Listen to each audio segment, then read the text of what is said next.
बिस्मिल्लाहिर रहमानिर रहीम। अल्हम्दुलिल्लाहि व सलामुन अला इबादिहिल्लज़ीना इस्तफ़ा। रब्बि इश्रह ली सदरी व यस्सिर ली अमरी वहलुल उक़दतम मिन लिसानी यफ़क़हू क़ौली। আজ আমি আপনাদের সম্মুখে আলোচনা করব যে সালামুন আলা মুহাম্মদকে আল্লাহ পাক শুধুমাত্র এই কোরআন ওহী হিসাবে পাঠিয়েছিলেন, অন্য কিছু নয়। এবং এই কোরআনকেই মানুষের কাছে পৌঁছে দেওয়ার জন্য আল্লাহ হুকুম করেছিলেন। কিন্তু আজকে এই রাসূলের নামে অপপ্রচার চালিয়ে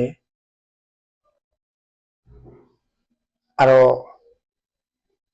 বিভিন্ন বিষয়ের আবির্ভাব হয়েছে, যেমন হাদিস, মাযহাব, শরিয়া, ফতোয়া, নিজ নিজ স্কলার, আলেমদের মতবাদ। এইগুলা ইসলাম ধর্মের মানুষকে বিভিন্ন দলে দলে বিভক্তি করার অন্যতম কারণ। তাছাড়া পৃথিবীর বিভিন্ন প্রান্ত থেকে নানা জাতির মানুষ, নানা ভাষার মানুষ ইসলাম গ্রহণ করেছে। ইহুদি, খ্রিস্টান, জরুস্ট্রিয়ান, হিন্দু, ইয়াজিদি, বিভিন্ন ধর্মের মানুষ ইসলাম গ্রহণকালে তাদের ধর্মের কিছু কার্যকলাপ ইসলামের সাথে সংযুক্ত করেছে। যেমন খতনা প্রথা ইসলামে নেই, এই প্রথা ইহুদিদের কাছ থেকে এসেছে। তো এইভাবে আরো বিভিন্ন কার্যকলাপ আমরা পরবর্তীতে এ সংক্রান্ত একটি ভিডিও তৈরি করব ইনশাআল্লাহ। যে এই কাজগুলা মানুষের আজও রাসূলের নামে অপপ্রচার চালিয়ে ইসলাম ধর্মের অঙ্গ বানিয়ে নিয়েছে, আর আজ সেগুলা ধর্ম হয়ে দাঁড়িয়েছে। এই ধর্মের মধ্যে কিভাবে এগুলার অনুপ্রবেশ করলো, আমি তা থেকে ইহুদি এবং খ্রিস্টান ধর্মের দুটি উদাহরণ দিচ্ছি। যেমন ইহুদিরা মুসার মৃত্যুর শত শত বছর পরে মিশনাহ, যেটাকে তারা মুসা নবীর হাদিস বলে, ও আরেকটি আছে যেটার নাম গেমারা, সেটাকে বলে নবীর কর্ম বা সুন্নাহ। এই দুইটি গ্রন্থ আবিষ্কার করে। এর ভিতরে পরবর্তীকালের রাব্বানীদের বানানো বিভিন্ন আইন অন্তর্ভুক্ত হয়।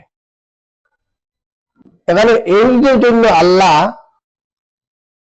প্রেরিত তাওরাতের পাশাপাশি মিশনাহ ও গেমারা অনুসরণ করা অত্যাবশ্যক।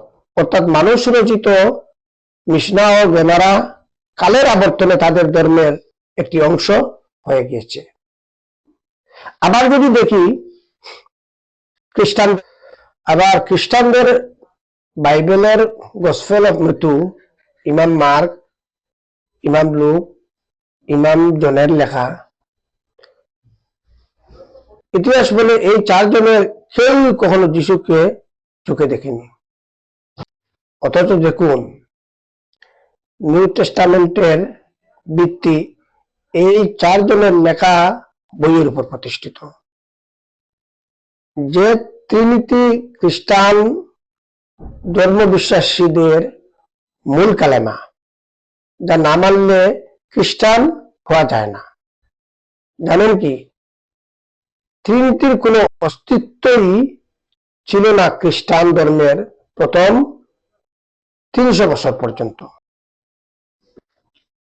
325 খ্রিস্টাব্দে নিসেন শহরে পেগান রোমান রাজা কনস্টান্টিনের অধীনে তৎকালীন পুপ ও বিশপের কাউন্সিলে প্রথম ট্রিনিটির ধারণা সৃষ্টি ও রেক্টিফিকেশন করা হয়।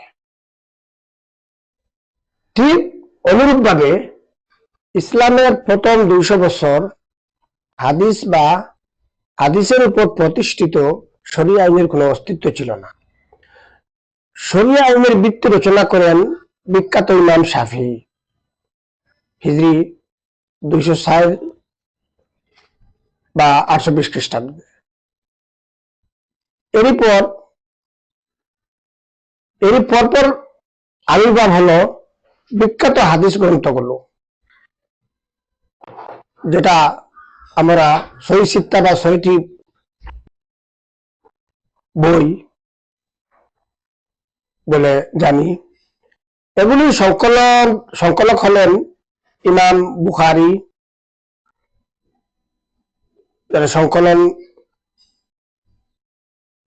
করা হয় 256 হিজরি বা 870 সাল, মুসলিম 261 হিজরি 875 খ্রিস্টাব্দ, আবু দাউদ 275 হিজরি 888 খ্রিস্টাব্দ, তিরমিজি 279 হিজরি 892 খ্রিস্টাব্দ, ইবনে মাজাহ 273 হিজরি 886 খ্রিস্টাব্দ এবং আল-নাসাই 303 হিজরি 915 খ্রিস্টাব্দ। এরা লক্ষ্য করুন, এদের কেউ আমাদের নবীকে জীবিত দেখেননি বা এই হাদিসগুলোর কোন জীবিত সাক্ষী না থাকা নবীর মৃত্যুর 250 বছর পর সম্ভব ছিল না। অনেকে প্রশ্ন করেন, কোরআন মানতে পারলে হাদিস মানতে অসুবিধা কোথায়? তারা কি ভুলে যান কোরআনের বর্তমান ভার্সন ওসমানের সময় যখন সংকলিত হয় তখনও বহু হাফেজ ও সাহাবী বেঁচে ছিলেন যারা সরাসরি নবীর কাছ থেকে কোরআন শিক্ষা নিয়েছিলেন। সুতরাং ভুল কোরআনে ঢোকার সম্ভাবনা ছিল না, কিন্তু হাদিসের বেলায় তা কাটে না। যেভাবে তাওরাত ও ইনজিল বিকৃত করে মিশনারীরা এইভাবে বিভিন্ন কিতাব সন্নিবিষ্ট করে তাওরাত ও ইনজিলের মতো হাদিস ও সুন্নাহ ইসলাম ধর্মের অংশ হয়ে উঠেছে। অথচ আল্লাহ রাব্বুল আলামিন ওনার রাসূলকে 5 নং সূরা মায়দার 66 নম্বর আয়াতে বলেন, হে রাসূল, পৌঁছে দিন আপনার প্রতিপালকের পক্ষ থেকে আপনার প্রতি যা অবতীর্ণ হয়েছে, আর যদি আপনি এরূপ না করেন তবে আপনি তার পয়গাম কিছুই পৌঁছালেন না। আল্লাহ আপনাকে মানুষের কাছ থেকে রক্ষা করবেন, নিশ্চয় আল্লাহ কাফেরদেরকে পথ প্রদর্শন করেন না। এখানে দেখুন, এখানে কিন্তু হাদিস ও সুন্নাহর কথা বলা হয়নি, আল্লাহর পয়গাম কোরআনকে মানুষের কাছে পৌঁছানোর কথা বলা হয়েছে। আল্লাহ পাক অন্য আয়াতে অর্থাৎ সূরা বাকারার 79 নম্বর আয়াতে বলেন, সুতরাং ধ্বংস সেই লোকের জন্য যারা নিজ হাতে কিতাব লেখে তারপর মানুষকে বলে এটা আল্লাহর পক্ষ থেকে, যাতে তার মধ্যে কিঞ্চিত আয় রোজগার করতে পারে। সুতরাং তাদের হাত যা রচনা করেছে সে কারণেও তাদের জন্য ধ্বংস, এবং তারা যা উপার্জন করেছে সে কারণেও তাদের জন্য ধ্বংস। এখানে লক্ষ্য করুন, আল্লাহ পাক বলছেন যারা নিজ হাতে কিতাব লেখে তারপর মানুষকে বলে এটা আল্লাহর পক্ষ থেকে।